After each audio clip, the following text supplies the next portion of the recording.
student, we welcome you all at Target IS online classes. In the series of tense that we have the new topic, that is a future tense. What we have? We have the future tense.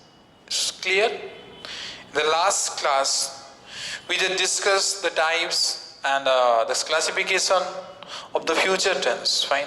So actually they were indefinite,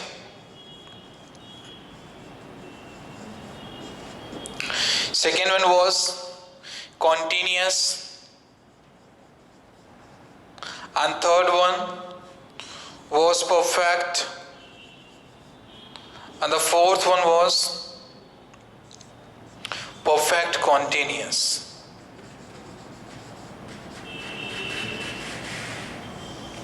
Fine. So friend, है क्या actually इसमें? That you just need to just understand and just need to just pay your attention. Thing is very clear. आप इस चीज को और इस चीज को, ठीक है, इसका तो negligible use होता है, but being a teacher or as you are being a student, this is our duty to teach you and your duty to study. But less use of this tense in our particular or day-to-day life. Fine. So by the way, no issue at all, है ना? Fine, अपन इसको पढ़ेंगे. वहाँ पर कोई ऐसा issue नहीं है कि that we are not studying. Fine, indefinite और continuous, perfect continuous क्या होता है इसको नहीं पढ़े, नहीं, be a study. But actually we start from here and अभी इसकी बात मैं करूँ तो थोड़ा सा इसको हम लोग कुछ एक नए तरीके से पढ़ेंगे, क्योंकि जो indefinite है और continuous है, perfect है और perfect continuous है, तो ये वाला हम लोग आज की वीडियो में कंप्लीट करेंगे और इसको नेक्स्ट वीडियो में कंप्लीट करेंगे. फाइन. सो जो अपना ये indefinite होता है और जो ये continuous होता है, तो इसकी हेल्पिंग वर्ब क्या होती है? इसमें हेल्पिंग वर्ब लगेगी डियर, विल और शैल. क्या लगती है? विल और शैल. और कॉन्टिन्यूअस की हेल्पिंग वर्ब क्या होती है? विल बी हो जाएगा और शैल बी हो जाएगा. ठीक है, विल बी हो जाएगा और शैल वी हो जाएगा. ठीक है. सो इनको याद रखना आप वहां पे कि फ्यूचर की तुम्हारी दोनों विल शैल क्या है, ये तुम्हारी हेल्पिंग वर्ब है और इसमें विल भी हो जाएगी, इसमें शैल भी हो जाएगी. ठीक है. बस let me just speak a sentence for the future tense actually. Fine. इसका स्क्रीनशॉट लेके रख लेना कि बाद में तुमको दिक्कत ना जाए वहां पर. क्लियर? सो देखो फ्यूचर टेंस एक्चुअली होता क्या है. फ्यूचर टेंस सर मतलब, तो इसको हम लोग कहें तो फ्यूचर टेंस मतलब क्या कि सर उस प्रकार के टेंस, उस प्रकार के सेंटेंसेस को we just call to the future. Actually दो sentences will tell the possibility of the action. It means और I mean to say what कि सर इस प्रकार के वाक्य और सेंटेंसेस जो क्या करते हैं आपको सर फ्यूचर में एक्शन की पॉसिबिलिटी को बताते हैं कि जैसे मैं ये काम करूंगा, so right now I am just not completing the work और in the not the practice of completing the work, in the future I am just going to complete this work. Fine. So this future tense is also called, और this can be written or this must be written in the form future present tense. अब आप पूछोगे क्यों sir, ऐसा क्यों sir? ऐसा इसलिए my dear students, क्योंकि यदि आपने लिखा है यहाँ पे आई गो, तो ये है तुम्हारा प्रेजेंट का, है कि नहीं?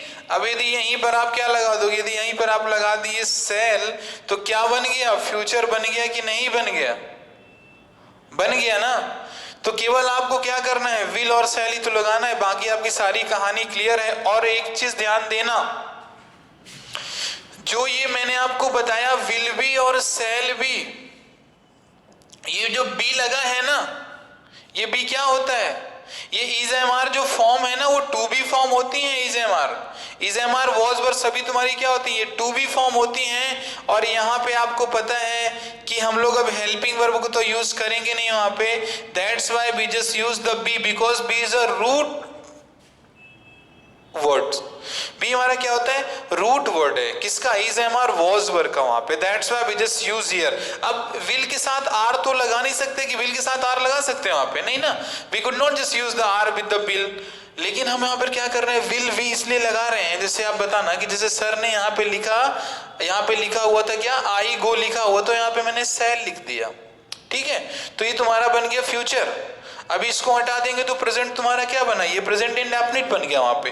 अब वहीं पे यदि लिखा हुआ है आई एम राइटिंग, तो भैया आई एम राइटिंग कोई दिक्कत नहीं, लेकिन यदि मैं यहाँ पे लिख देता हूं सेल तो ये गलत हो जाएगा, क्योंकि सर ये एम भी आपका हेल्पिंग वर्ब की तरह एक्ट कर रहा और ये भी हेल्पिंग वर्ब की तरह एक्ट कर रहा, but there is a concept or there is a rule given in the book, but we could not pay the practice or pay the attention। अभी हम लोग कभी ध्यान नहीं दे सके ना वहां पे, दैट्स वाई। क्योंकि जो ये इज एम आर होते हैं ना, ये किसके होते हैं, ये टू बी फॉर्म ही तो होती हैं। ये इज एम आर तुम्हारी क्या होती है, सभी सारी तुम्हारी बी फॉर्म ही तो होती है वहां पे। अब इसके बाद अपने को यूज करना है मेन वर्ब, तो मेन वर्ब की तरह हम क्या यूज कर दिए वहां पे, बी का यूज कर दिए वहां पे, तो ये हमारा बन गया सेल बी, ठीक है, तो ये तुम्हारा आई सेल बी। अब इसके बाद क्या, इसके बाद तुम्हारा आईएनजी आ जाएगा, वो आएगा क्यों, क्योंकि विथ रेफरेंस टू एम, क्योंकि बी जो है ये एम किसकी फैमिली का है, बी के ही फैमिली का मेंबर तो है, so that's why this writing is here और बी इज हियर, फाइन। तो इसीलिए हमने इसको बोला क्या कि जो फ्यूचर टेंस है it will be just called as future perfect tense. Hope so आपको समझ में आ गया होगा, थोड़ा सा नहीं आया होगा तो बता देते हैं, थोड़ा सा कहो तो और, ठीक है, तो चलो इसको थोड़ा सा और इसको बता ही देते हैं आपको, हाँ ध्यान देना।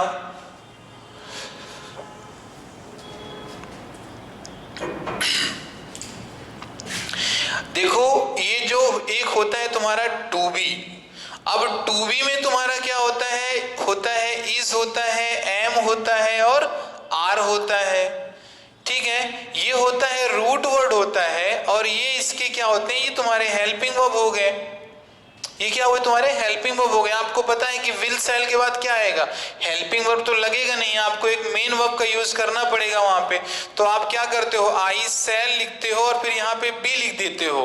अब बी लिखते हो तो बी के बाद आपको आईएनजी फॉर्म लिखना होता है, ठीक है, बी के बाद आपको आईएनजी फॉर्म लिखना होता है।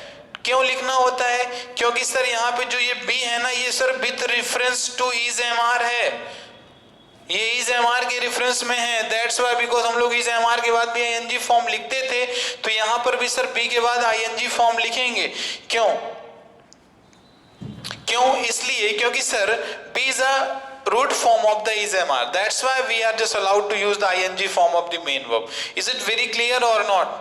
ठीक है, अब आगे आप और जब पढ़ोगे ना तो आपको क्या होता है कि बी के बाद तुम्हारे पास आता है थर्ड फॉर्म भी लगा होता है, क्या लगा होता है, थर्ड फॉर्म लगा होता है वहां पे। तो वो किस में लगा होगा, जब बी के बाद कभी भी थर्ड फॉर्म लगा होगा तो ध्यान दे लेना कि वो तुम्हारा पैसिव सेंटेंस होगा। क्या होगा, पैसिव सेंटेंस होगा। कैसा होगा तुम्हारा, वो पैसिव सेंटेंस होगा, ठीक है। एक्टिव में बी के बाद थर्ड फॉर्म नहीं होता, पैसिव में ही होगा, ठीक है, फाइन। तो nothing to be worried, fine, तो इस चीज को ध्यान दो आप वहां पे, ठीक, क्लियर। लिखना है तो आप इसको लिख सकते हो, और नहीं लिखना है तो मैं आपको यहीं पर क्लियर करा देता हूं इस बोर्ड पे, ठीक है। अभी देखो विल सेल का यूज कहाँ पे करोगे, हेल्पिंग वर्ब तो पता है आपको कि फ्यूचर सिंपल की हेल्पिंग वर्ब क्या होती है, विल सेल होती है। क्या होती है, विल होती है और सेल होती है, फाइन। अभी ये विल और ये सेल, अब विल कहाँ पे यूज करोगे, अब सेल का यूज कहाँ पर करोगे, तो जो मैं बोल रहा हूं उसको ध्यान से देखना कि फर्स्ट पर्सन प्रोनाउन के साथ हम लोग यूज करते हैं सेल का, और सर रिमेनिंग फर्स्ट पर्सन के अलावा जितने भी सब्जेक्ट होते हैं apart from first person, apart from first person, first person यानी फर्स्ट पर्सन के अलावा जितने भी होंगे, क्या, यू हो आपका, दे हो, सी हो, ही हो या इट हो एटसेट्रा, कोई भी नाउन भी होगा तो क्या करोगे, आप विल का ही यूज करोगे। इज इट क्लियर, ठीक है ना। इसमें और कुछ नहीं, ज्यादा इसमें नहीं करना आपको, और ठीक है, ये आपको आई वी के साथ सेल का करना है, विल का क्या करना है, apart from I first person, यानी फर्स्ट पर्सन आपका होता है क्या, फर्स्ट पर्सन होता है आई वी, और आई वी के अलावा जितने भी सब्जेक्ट होते हैं सभी के साथ किसका यूज करोगे, फ्यूचर सिंपल में या पूरे पूरे फ्यूचर में। अब जैसे ध्यान देना कि कहीं पे लिखा हुआ है यदि विल भी लिखा है और सेल भी लिखा हुआ है, यहां पे लिखा हुआ है वी, तो आप किसका यूज करोगे, तो you are only suppose to use the shall we. क्यों, क्योंकि सर ने आपको स्टार्टिंग में ही बता दिया है आई वी के साथ लगेगा सेल, और ये सेल बी भी क्या है, सेल से स्टार्ट है, इसलिए सर सही ये हो जाएगा। अब कहीं पे लिखा हुआ है यदि विल हैव लिखा हुआ है और सेल हैव लिखा हुआ है, तो आप हमें बताना कि आई के साथ किसका यूज करोगे, तो सर आई के साथ कर देंगे सेल हैव का यूज कर देंगे। वेरी क्लियर है, बस एक छोटा सा कॉन्सेप्ट याद करके रखना कि विल और सेल का यूज अपन कहां पर करेंगे और किसके साथ करेंगे, ठीक है। तो अपने पास यदि आई और वी दिया होता है तो आई वी के साथ अपन किसका यूज करेंगे, आई वी के साथ हम लोग यूज करेंगे सेल का, और apart from I we any subject that we have, whether the subject can be singular और plural, we are only just allowed to use will with each type of subject apart from first person or pronoun. Is it clear? Okay, fine. Will be clear to you. Fine. And sorry, यदि नहीं clear हुआ तो अब इसमें क्या कहेंगे अपन। देखो अपने साइड से मैं तो अपना 100% देने के लिए सोच रहा हूँ, और यदि आपको कुछ इनकन्वेंसेंस होते हैं, इनकन्वेंस हो रहे हैं आपको कुछ वहां पर इनकन्वेंसेस भी हो रही है, so you can just right, so I will be just reforming my video. Is it clear? ठीक, स्ट्रक्चर वही चलेंगे आपके जो सिंटेक्स होते हैं अफर्मेटिव, नेगेटिव और इंट्रोगेटिव, बस वही ट्रेडिशनल मेथड में हम लोग आते हैं। वहाँ पे अफर्मेटिव में क्या रहेगा, नेगेटिव में क्या रहेगा, इसको आप देख लो। वहाँ पे फ्यूचर सिंपल बेटा ध्यान दीजिएगा, कौन सा हम लोग कर रहे हैं, फ्यूचर सिंपल, ठीक है। अभी इसके क्या होंगे, इसके एग्जांपल्स में देखो। अब अफर्मेटिव में क्या आएंगे, अफर्मेटिव, और this is a negative and this one is a interrogative, fine. अभी इसमें क्या करेंगे, इसमें देख सकते हो आप, इसमें अफर्मेटिव में क्या, अफर्मेटिव में हम लोग कर रहे हैं सब्जेक्ट रहेगा विल या सेल लगाओगे आप, फिर इसके बाद मेन वर्ब का फर्स्ट फॉर्म आएगा एंड देन हियर ऑब्जेक्ट आएगा आपका वहां पे, ठीक है, ऑब्जेक्ट आएगा। क्लियर, क्या आएगा, ऑब्जेक्ट आएगा। नेगेटिव में क्या आएगा सर, यहाँ पे सब्जेक्ट आएगा, विल सेल आएगा, फिर मेन वर्ब के साथ फर्स्ट फॉर्म रहेगा and there is object, fine. और द इंट्रोगेटिव में same will be repeated, will shall पहले आ जाएगा सब्जेक्ट के, will shall plus subject plus main verb का फर्स्ट फॉर्म रहने वाला है, फाइन, मेन वर्ब का फर्स्ट फॉर्म रहेगा and here will be the object. Clear, so actually these are the syntaxes that you need to keep in your mind, fine। so ये हमारे हो जाएंगे किसके, फ्यूचर सिंपल के हो जाएंगे। अभी जैसे मैं आपको बोलूं आई विल गो या आई सेल गो, तो आप क्या लिखोगे बताना, आई विल या आई सेल, जो बताया वही लिखना, आई सेल गो लिखना, ठीक है। विल आई के साथ कब यूज होता है, उसका एक अपना दूसरा मेथड होता है that we study in the modal auxiliary verb section, when we just study the modals ना, उस टाइम पे मॉडल्स के टाइम पे पढ़ेंगे कि हम लोग यूज कहां पर क्या करते हैं क्या नहीं करते हैं। तो अभी आई के साथ आपको सेल लगाना है, वी के साथ सेल लगाना है, ही के साथ विल लगेगा, सी के साथ विल लगेगा, इट के साथ विल लगेगा, दे के साथ विल लगेगा, और सर जितने भी प्रकार के नाउन हैं, जो भी नंबर के नाउन हैं, उन सभी के साथ क्या लगेगा, उन सभी के साथ लगेगा will. Is it clear, say yes और no my dear students. Okay, fine, this must be clear to you, fine। So you will be just able to write the examples for the same or not, obvious you will be, no, yes, fine। So here I am writing that we shall go to Simla, we shall go to Simla। Negative of this sentence, sir इसका negative बनेगा क्या? Sir इसका negative आप बना दो, इधर पे लिखेंगे हम लोग वी, इधर पे लिखेंगे सेल, इधर पे लिखेंगे नॉट और go to Shimla. Fine. Third में हमारा जो इसका इंट्रोगेटिव आएगा, ये तो हो गया नेगेटिव और ये हो गया था आपका अफर्मेटिव हो गया था। अब जो इसका आएगा इंट्रोगेटिव आएगा तो वो क्या होगा? इंट्रोगेटिव इसका बनेगा सेल वी गो टू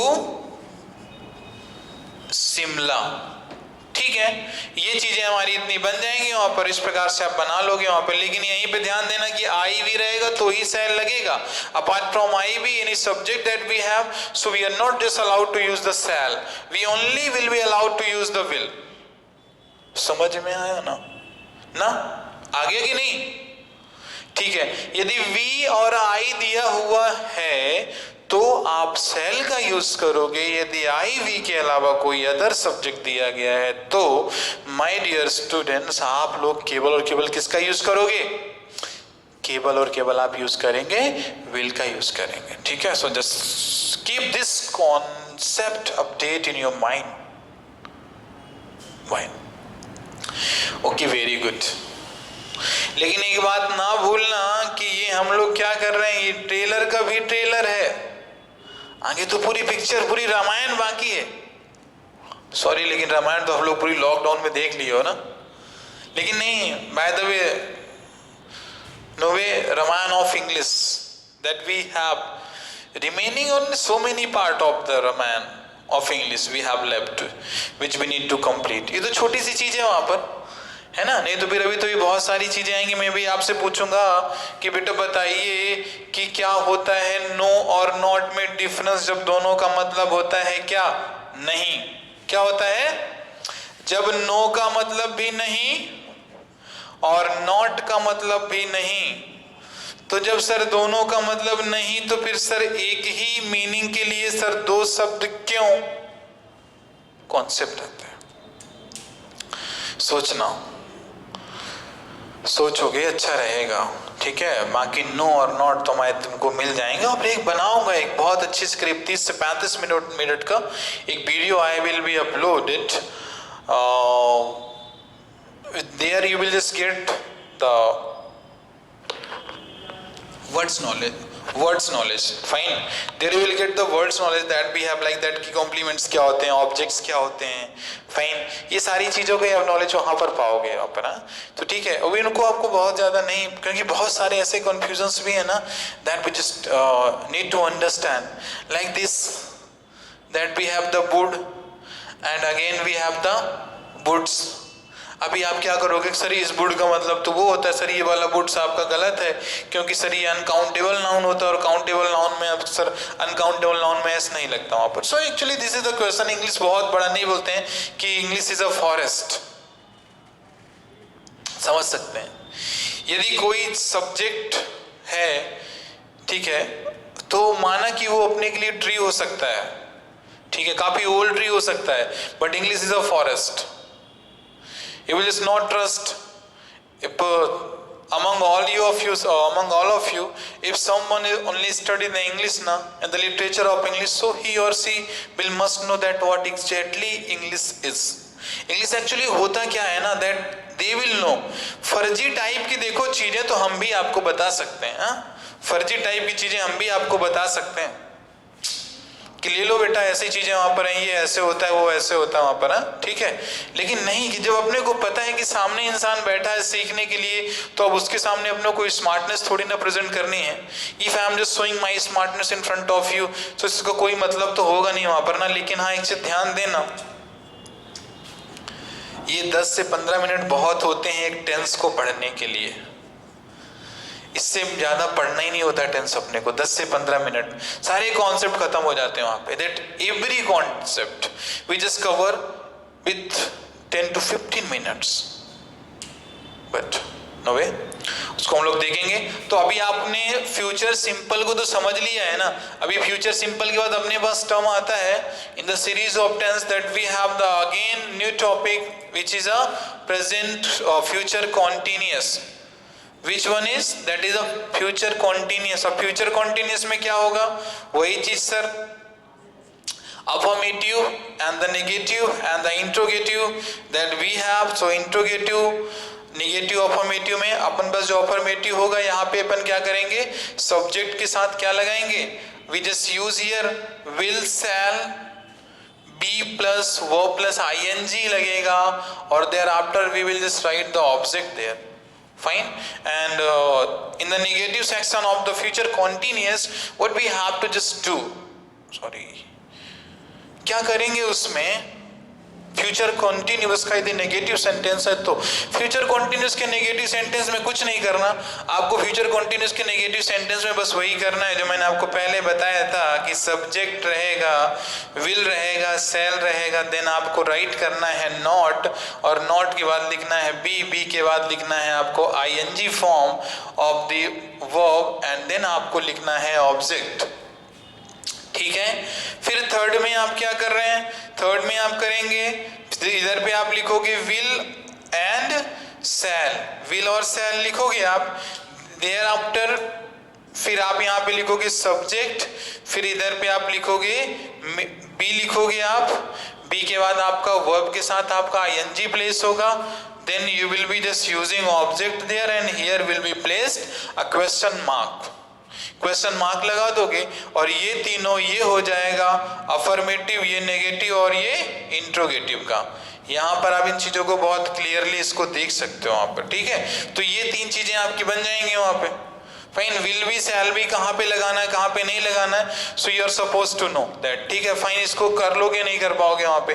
जैसे मैं एक तुमको एग्जांपल बोल देता हूँ, Ram will be playing a cricket match, Ram will be playing a cricket match, Ram क्या कर रहा होगा, एक क्रिकेट मैच खेल रहा होगा, so Ram will be playing a cricket match. अब इसका नेगेटिव क्या बनेगा, Ram will be playing a cricket match का नेगेटिव क्या बनेगा, Ram will be playing a cricket match का नेगेटिव बनेगा Ram will not be playing, Ram will not be playing a cricket match, ये बन जाएगा, ठीक है।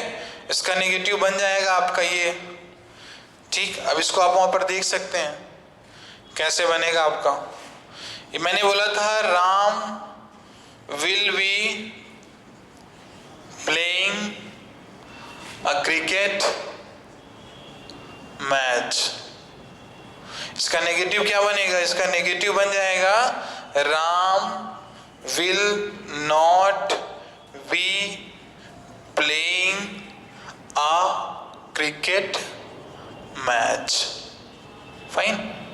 और थर्ड में अपना क्या बनेगा, थर्ड में बनेगा, सॉरी, इधर भी हो जाएगा आपका विल,